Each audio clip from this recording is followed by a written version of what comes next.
Hermano Marín, hay varias preguntas que los hermanos han hecho. Algunas parece que ya las contestó, pero las voy a plantear igual. Primera pregunta. ¿Es lo mismo justificación que salvación? ¿Son sinónimos o son diferentes? Sí, acabamos de leer en Primero de Pedro, ¿no? Primero de Pedro, el capítulo 1, verso 9, obteniendo el fin de vuestra fe, que es la salvación de vuestras almas. La justificación no es igual que la salvación. La salvación incluye la vida eterna, incluye lugares celestiales, incluye la segunda venida de Cristo. Esto es para traernos la salvación completa. Pero debemos usar los términos distintos. Yo creo que Romanos capítulo 5 también habla de esto. Verso 6, porque Cristo, cuando aún éramos débiles, a su tiempo murió por los impíos. Ciertamente apenas morirá alguno por un justo. Con todo, pudiera ser que alguno osara morir por el bueno. Mas Dios muestra su amor para con nosotros en que siendo aún pecadores, Cristo murió por nosotros. Pues mucho más, estando ya justificados en su sangre, por él seremos salvos de la ira. Se ve cómo distingue justificación de la salvación, pues por verso 9, Romanos 5, pues mucho más, estando ya justificados en su sangre, por él seremos, tiempo futuro, salvos de la ira. Es decir, ya justificados, tiempo pasado. Seremos salvos, tiempo futuro. Hay que distinguir entre la justificación y la salvación, aunque hay versos seguramente que usa la palabra salvados o salvación en el sentido de ser justificados. Muy bien. Otra pregunta, hermano Marín. Un hermano pregunta, ¿qué es la justicia de Cristo? ¿Qué es la justicia de Cristo? La justicia de Cristo es lo que leímos en el sermón de Pedro en casa de Cornelio. Verso 36 de Hechos capítulo 10 dice, Dios envió mensaje a los hijos de Israel anunciando el evangelio de la paz. El evangelio es la justicia de Cristo. La justicia de Cristo es una vida de 33.5 años, desde su concepción hasta su ascensión. Esa es la justicia de Cristo. Fue concebido sin pecado, nacido sin pecado de la Virgen María, y él duró 30 años en la casa de sus padres. Después tuvo su ministerio de 3.5 años, su muerte, su resurrección, 40 días con los apóstoles y su ascensión. Y debemos entonces ver que dice, Dios envió mensaje a los hijos de Israel anunciando el evangelio de la paz por medio de Jesucristo. Este es Señor de todos. Vosotros sabéis lo que se divulgó por toda Judea, comenzando desde Galilea, después del bautismo que predicó Juan, como Dios ungió con el Espíritu Santo y con poder a Jesús de Nazaret, y como éste anduvo haciendo bienes y sanando a todos los oprimidos por el diablo, porque Dios estaba con él. La justicia de Cristo es su vida de guardar los 10 mandamientos. Se puede ver cada mandamiento y el cumplimiento de Cristo, como leímos en Mateo 5, ¿no? Que dice, no penséis que he venido para abrogar la ley o los profetas. No he venido para abrogar, sino para cumplir. La justicia de Cristo es el cumplimiento de la ley. Muy bien. Hay una pregunta que en realidad son dos, pero la voy a hacer en una. Me da la impresión que es lo mismo. ¿Por qué en nuestras filas se enfatiza la justificación al punto de caer en el antinomianismo? ¿Por qué no hay un equilibrio entre la ley y el evangelio en quienes enseñan la justificación? A predicar la justificación por la fe deja que entre el antinomianismo.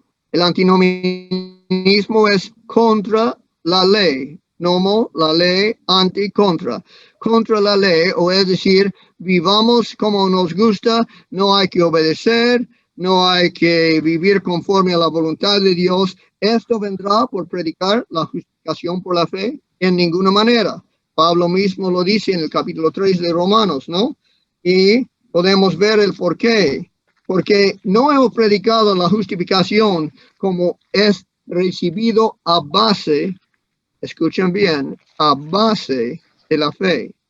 La fe no es la base de la justificación. Dios no cambia su norma. Su norma siempre es perfecta obediencia a los 10 mandamientos.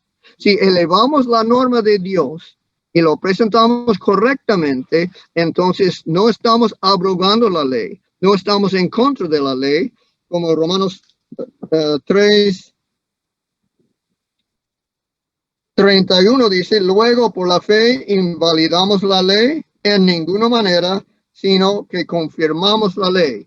Hemos confirmado en este estudio que los 10 mandamientos, la ley de Dios es la norma de ser aceptado, es la norma de ser justificado. Y la norma no cambia, es la voluntad de Dios para todas sus criaturas en todo tiempo que vivan conforme a los 10 mandamientos, conforme a la ley de Dios, a la voluntad de Dios, al carácter de Dios. Entonces, predicar la justificación por la fe, si es creído, es el único medio de poder obedecer.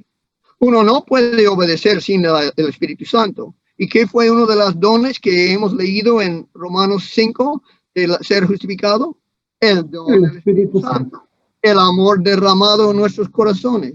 Tú no puedes obedecer sin el Espíritu Santo. Tú puedes hacer esfuerzos humanos con mucho control propio. Posible puedes hacer algunas cosas, aunque su espíritu, su motivación será incorrecto. Porque las obras de una persona sin el Espíritu Santo no son obras de valor ante Dios. Así que la única manera de poder obedecer los 10 mandamientos, la ley de Dios, y no ser antinomianista, es recibir a Cristo como su justicia. Entonces, amén, predicamos la justificación por la fe, porque es el único medio de tener obediencia en la vida del creyente. Es el único medio de tener santificación.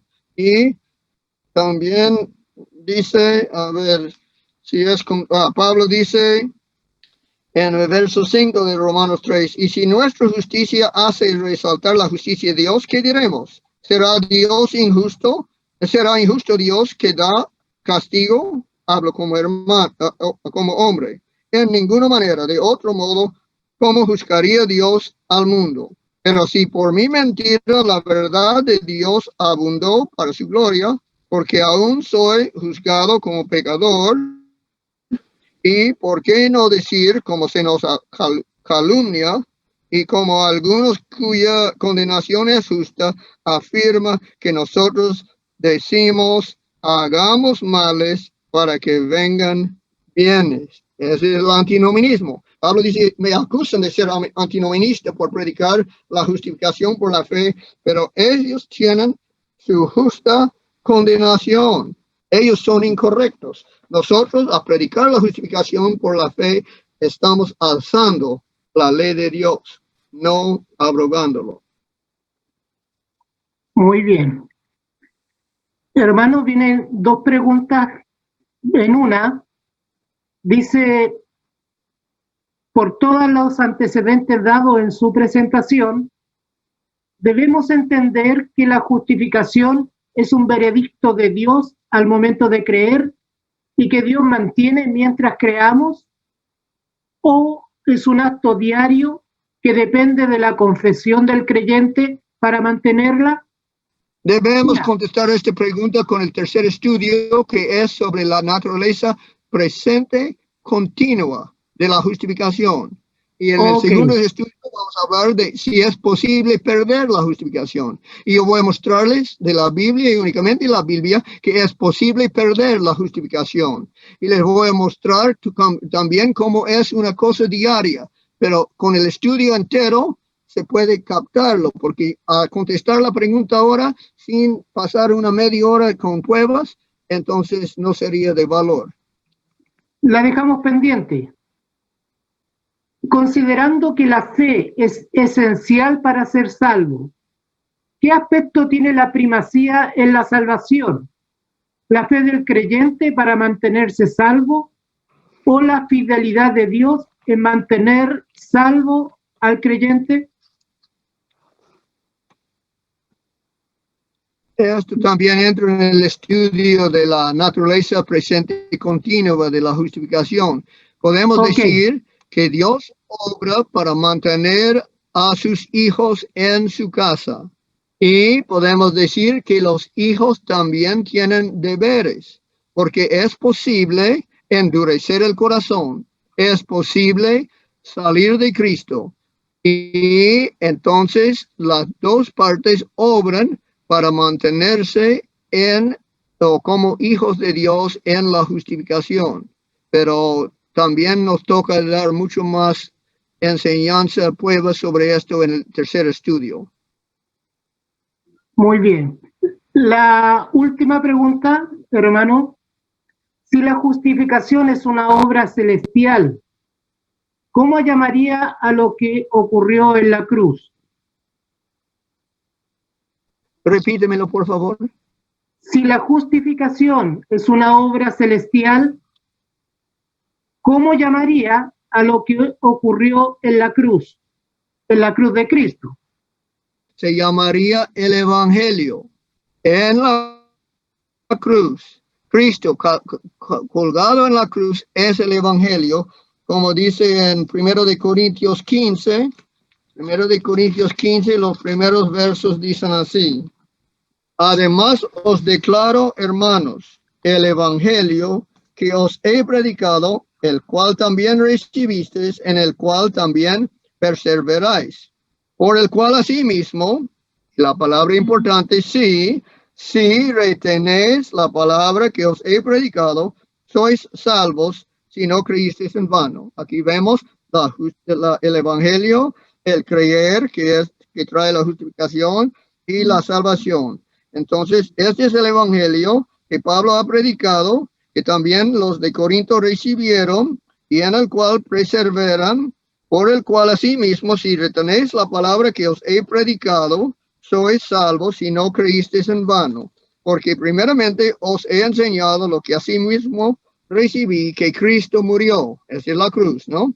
Por nuestros pecados conforme en las Escrituras, y que fue sepultado y que resucitó al tercer día conforme a las Escrituras, y que apareció a Cefas y después a los 12, y después apareció a más de 500 hermanos a la vez, de los cuales muchos viven aún y otros ya duermen. El Evangelio es la vida, muerte, resurrección y ascensión de Cristo Jesús. Es una palabra, como dice aquí Pablo, es una historia. La cruz es parte de esta historia, es parte de la justicia que nos justifica. Pero ninguna persona fue justificado en la cruz menos el ladrón. Él fue justificado en este momento.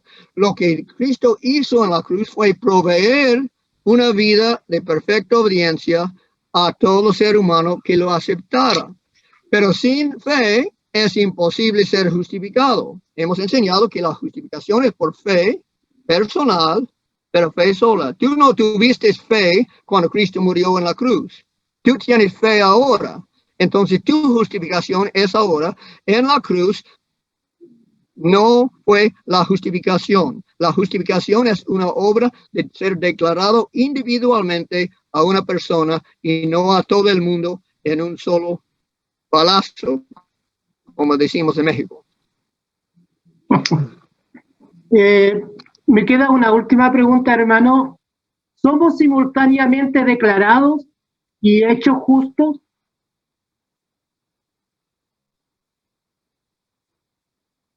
creo que la pregunta es si somos declarados y hechos justos a la vez, ¿no? A la vez, sí. Es la pregunta. No, no en el sentido de ser hechos justos en su plenitud. Ahora, la justificación, hemos leído en Romanos 5, trae bendiciones, ¿no? Y las bendiciones incluyen el amor en el corazón. Esta es justicia, ¿no?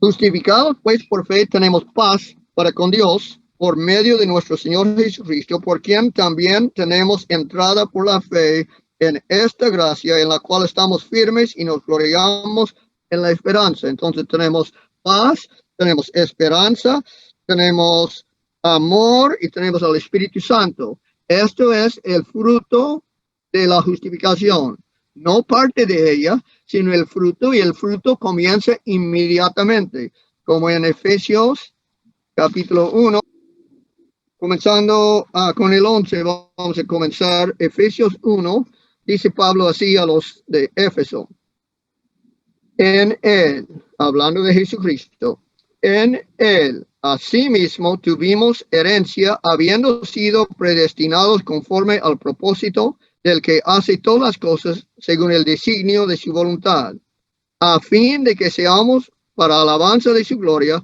nosotros los que primeramente esperábamos en Cristo. Pablo está diciendo, yo esperaba, yo creí en Cristo antes que vosotros, a quienes he predicado en Éfeso. Dice, a fin de que seamos para alabanza de su gloria, nosotros que primeramente esperábamos en Cristo. Y ahora el verso 13, en él también vosotros, habiendo oído la palabra de verdad, el evangelio de vuestra salvación, y habiendo creído en él, fuisteis sellados con el Espíritu Santo de la promesa. Hemos dicho que nadie puede obedecer sin el Espíritu Santo. La obediencia entonces viene cuando nos es dado el Espíritu Santo, y primeramente hay que escuchar el evangelio. A escuchar el evangelio, Romanos 10, verso 17 dice, la fe viene por el oír. Ellos oyeron el evangelio predicado por Pablo, y dice, en él también vosotros, habiendo oído la palabra de verdad, el evangelio de vuestra salvación. ¿Y qué otra cosa? No solo el oír, sino y habiendo creído en él, creído en Cristo, fuiste sellados con el Espíritu Santo de la promesa, que es las aras de nuestra herencia hasta la redención que de la posesión adquirida por alabanza de su gloria. Es las aras, es el principio de la vida cristiana, es el principio de la obediencia, es el principio de las buenas obras. Cuando somos justificados, comienza así, pero no somos hechos justos enteramente, sino poco a poco es ser hecho justo, pero de ser declarado justo es 100% al momento de creer en Cristo. Muy bien, hermano, permite la última, me llegó una última hora, una última pregunta. Sí, hermano Ricardo. Sí, ya. ¿Qué papel juega el Padre, el Hijo y el Espíritu Santo en la justificación? ¿Qué rol A o ver papel? si recuerdo. Voy a contestar breve y después buscaremos los versos. O Efesios 2 puede ser uno, ¿no? Efesios 2 dice, porque por gracia sois salvos por medio de la fe, y esto no de vosotros, pues es don de Dios, no por obras para que nadie se gloríe. El Espíritu Santo nos da fe, es la obra del Espíritu Santo. Cristo nos da su sangre, y el Padre nos dio su Hijo. El Padre nos justifica por gracia sola, y nuestra justificación es por fe sola, y es por sangre, solo la sangre de Cristo. El Espíritu Santo no derramó su sangre. El Padre no se hizo ser humano. La justicia que Dios demanda es una justicia de ser humano. Y Cristo, hacerse encarnado, hacerse ser humano, nacer de mujer, era entonces posible fabricar un terno, un saco, decimos en México, nuevo. Tuvo una justicia eterna. Pero vino a esta tierra y hizo otra justicia, una justicia humana. Y esta es la justicia que nos justifica. Y entonces, esta justicia vivió Cristo, y no el Padre, ni el Espíritu Santo. El Espíritu Santo nos da fe y el Padre nos dio su Hijo. Los tres están envueltos en nuestra justificación.